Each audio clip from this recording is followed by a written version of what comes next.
Abusweni como all channel so aha AGH politics abadi. Podcast of the training. Only make is making headlines in Jembre. Now it be a sumo. Nidium any unboxing. Message say a bonga political highways. It did the man only any asset to a crowd. Now lawyer Martin Kpebu etimi ababra ye chairman Wontumi nasimini.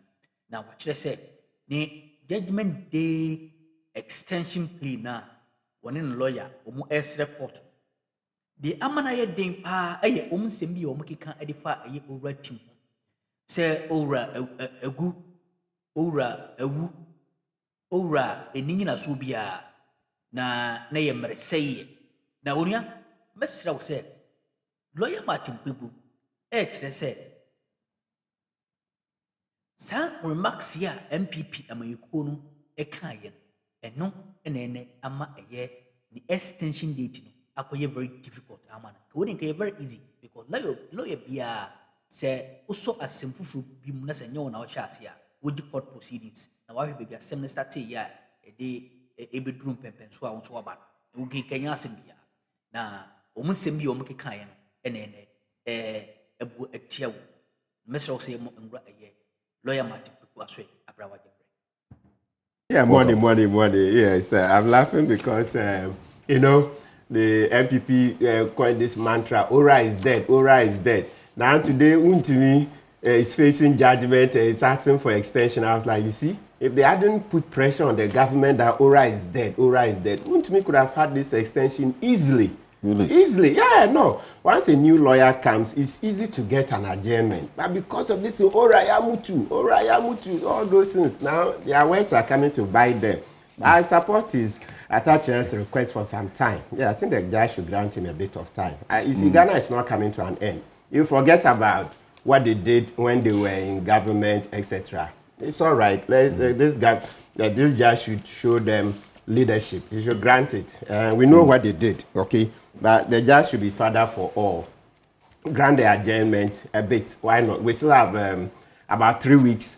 I mean, when I say 3 weeks, from 6th of July.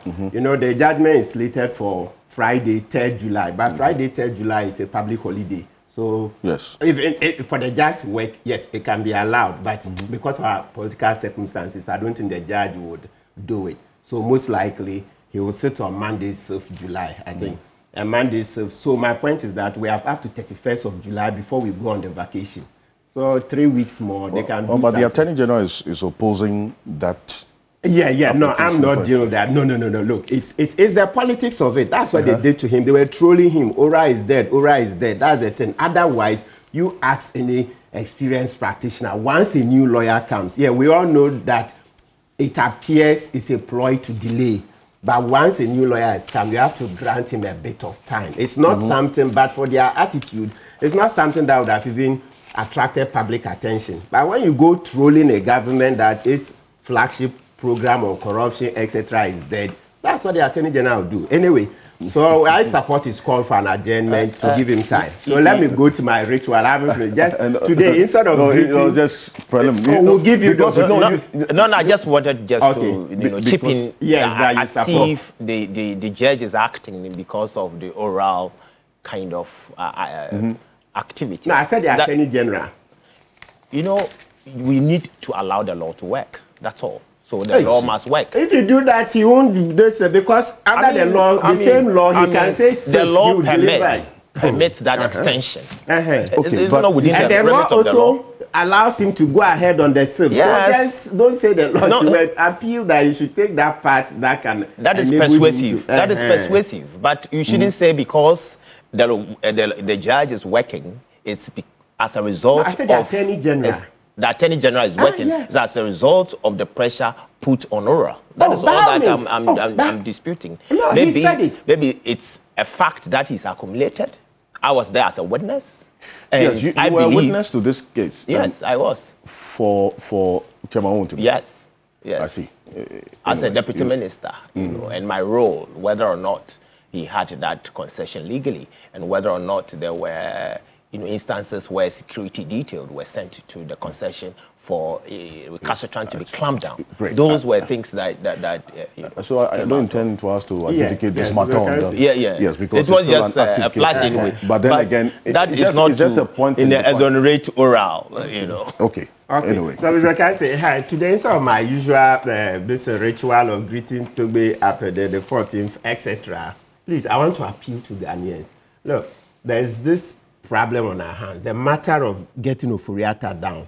You know Abu Trika, right? And Daniel. We were going to go into yes, all of let me that just mention in one sentence. Okay, Abu quickly. Trika and then Daniel Yusuf. We should use them as our bargaining chips. Government should not make a mistake of extraditing them to the US when we don't have visibility on when Oforiatta will come down. Okay.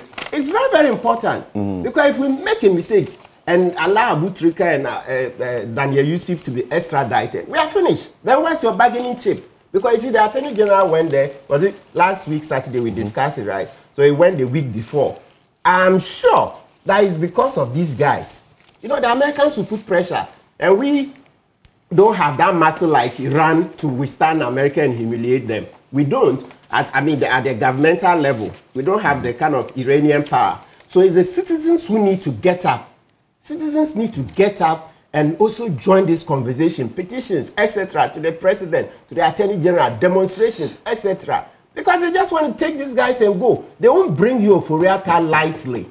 We've already analyzed this thing. So please, we should use Daniel Yusuf and Abu Trika as our bargaining chips.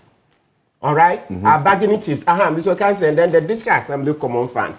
And then, you see, the part that they pay to the MPs, I think it's about time. Yeah, the lawsuit. It's about time we stopped. Because, look, let's give the money to the assemblies to do the development. When you pay money to an MP's personal funds and he goes to marry a third wife, fourth wife, how much control do you have? The Auditor General has been complaining about breaches.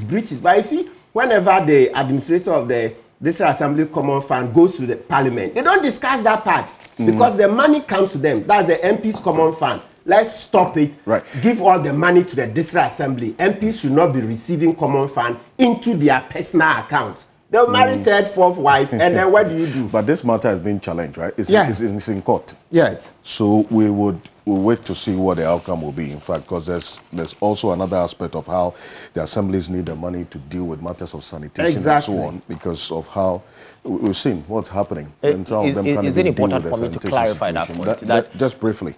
Okay, that MP's Common Fund is not paid into their personal account. Okay. They have a dedicated account that sits with the assembly. I have been a municipal chief executive before and a member of parliament as well. And I know how these monies are dispersed, at the assembly. So it's not deposited in a personal account as being... Who controls it?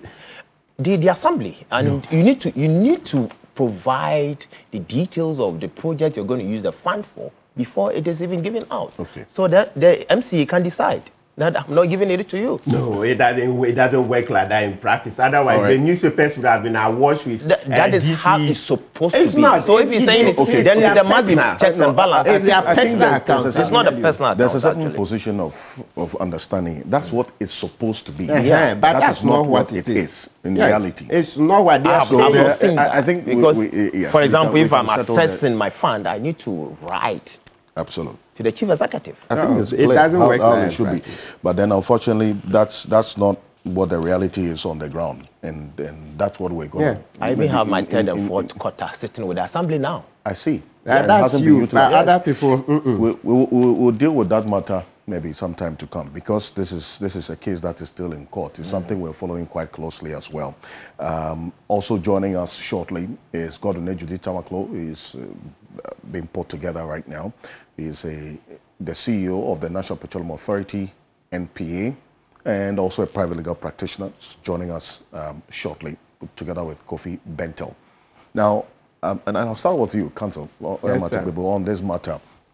And I started with the quote attributed to the Agbogbo Mafia of the Asogli State, Togbe after the 40. You normally would mention him. Today you say you have to skip him because you deal with other matters. But if you look at this is what the latest the Global Info Analytics survey is talking about. One, regarding the fight against corruption. This was just about 2 weeks ago that this was conducted, and Musa Dankwa put this together. 56% of the respondents as of March 2026 said that there's been an improvement in the fight against corruption. That reduced by some 2 percentage points to 54%. Fast forward to June, that's 2026, just about some. And then when you go look at the bar that represents those who say, look, the fight against corruption has worsened. That has increased from 18% to 21%. And then those who say they have no opinion has also increased. In fact, it's reduced by 1 percentage point. Is the government doing well enough to fight corruption?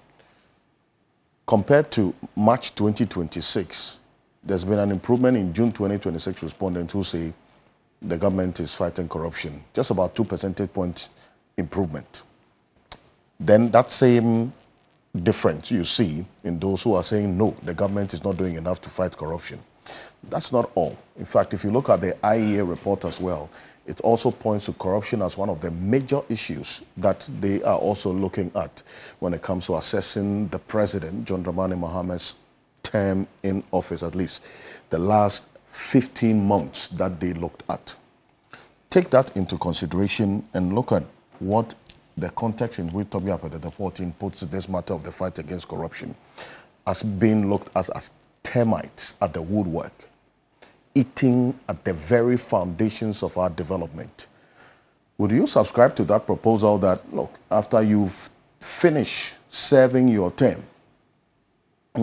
as a public officer or an appointee, and this is what Kofi Bento has been saying, and we'll have to find exactly what informs that position.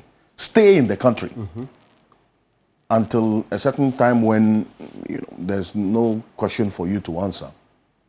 Then you can be allowed to leave, at least a minimum of 1 year. Is it a sound proposal to consider? Oh, absolutely. Especially in the fight against corruption? Absolutely, it is. It's one of the new things we can add. Every day we are learning how to add more tools, right? More tools to or more weapons to our arsenals so that we can fight corruption better. It is. And when NDC won, one of the things the foot soldiers started shouting was that close the borders, close the borders, close the airports. Yes, I know it doesn't literally mean close them in such a way that nobody can travel. But it was clear to them that make sure that Akufo-Addo's appointees don't run away. So that's the same thing Kofi Bento is repeating. The foot soldiers took the lead more than a year ago. As soon as the elections were won, they kept shouting, close the borders, close the airports, close the borders, close the airports. So that is it. It would help because we all know that that's how come where Kiseja have been allowed Oforiatta to flee. So when there's an express rule that nobody leaves, of course, by all means, you hear to every rule there's an exception. And then perhaps in the law we'll put it in such a way that when you are going to deal with an exception to allow somebody to travel, there will be a lot of transparency, including informing the public before the person leaves, so that just in case the reasons the person is giving are very flimsy. They say democracy is crowd wisdom, right? So when you put the information out that we are assessing a CMC's application to leave the jurisdiction before 1 year, example on medical grounds, I'm sure the doctors around, somebody will see something wrong. That's assuming the CMC who wants to travel is making something up, because democracy is crowd wisdom. So I believe that we should go in that direction. But once you have mentioned that, let's also quickly add the point that where are we on the new asset declaration law? Where are we on that asset declaration law? When the president addressed us on the SONA, he said he had given the bill to Parliament. Yes. But you see, usually, I don't know if Parliament, they are changing the law now, but under Article 106, it says that before even Parliament will get to discuss, lay it, etc., it must first be published in the Gazette. The Gazette is usually at the Assembly press. So it's a newspaper. Let's call it a special this kind of newspaper. So when you go to Assembly press, you can get a copy. Yes. I've been there ad nauseam. many times can't get a copy, went to Parliament, still can't get a copy. So maybe we use this medium. Sure, the president watches TV3. That the bill he mentioned in Sona in February, that it has been taken to Parliament. We are interested. We've been chasing all along, trying to get a copy. That's the bill on the asset declaration law. And why are we interested? We want to be sure that are there provisions that say that when a public officer publishes his assets, a public officer declares his assets, those assets will be published online. Okay. Because when you say newspaper, over 5,000 appointees, it will be difficult. Maybe we can do the top people in the newspapers and the gazette, but we should add online, digital. You see, yes. So we want to see verification. So see that Domlevo always say that there can be anticipatory declarations. So Mr. Okansi is made Minister of Finance. Then he knows that this office here, I know by the time I'm leaving, I'll make $10 million. So he will go and put in houses that he has not yet already acquired. So Domlevo calls it anticipatory declaration. So verification is important. So when you declare today, officers will go and verify that everything you say you own today really exists, not that you are anticipating and so you've added things that you are yet to acquire. So Mr. President, please, we need to see that bill. I think Parliament, the Speaker should do well. Let's obey the Constitution, because it's stated in Article 106 that before Parliament deals with anything, send it to the Gazette, send it, because democracy is crowd wisdom. The parliamentarians alone don't have all the wisdom. Let citizens also participate.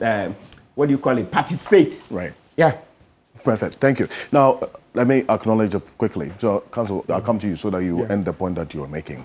Kofi Bento is private legal practitioner, Vice President of Imani Africa. Mr. Bento, good morning. Good morning. Welcome. Thank you. Okay, perfect. Also joining us is Godwin Tamaklo. He is CEO of National Petroleum Authority, NPA, and a private legal practitioner, still the NDC Director of Legal, as far as I know. Or something has changed. I've been arrested by Kuduka. So, good morning. This one is becoming law point too. The panel composed. Oh my God. The law point. It's a legal matter. No, the law point. Yes. But absolutely good. So good morning, and to my learned, my two learned seniors and a very learned junior. Are you done with pupillage? Not yet. Okay, not yet. Okay, that's fine. So good morning, and good morning to our cherished viewers. Yeah, and good morning to you. DJ, always polite. He would take your seniority to anything from you. It's a smart politician. Very polite. No, but the nature of our profession is said that whether you like it or not, you'll forever be a senior. And it's going to be with you till. And I remember our year group, because I am T, those who are even ahead of us were calling themselves seniors. Yes. Because it's a call. Yes. Yes. So they were called a few minutes before us, but that's just by the by. So once again, good morning. Thank you very much for joining us. And since Kofi Bento is here, Council, just hold on to that point. You say you agree with the proposal in principle. Yeah. That after you serve, stay in the country for 1 year. Why is that? Why should we even be tinkering with that kind of idea? Like many things that I just say, there's a lot of thinking that leads to that conclusion. So give me a bit of time, let me just explain. We have what we call the probity and accountability architecture. It's worked into our constitution and our laws. All right. So one thing you need to know is that state funds or public funds are not your money. Now, we ain't some of team course or channels. Mammy and our so Jembre. That's an so body. Yadum be yadum.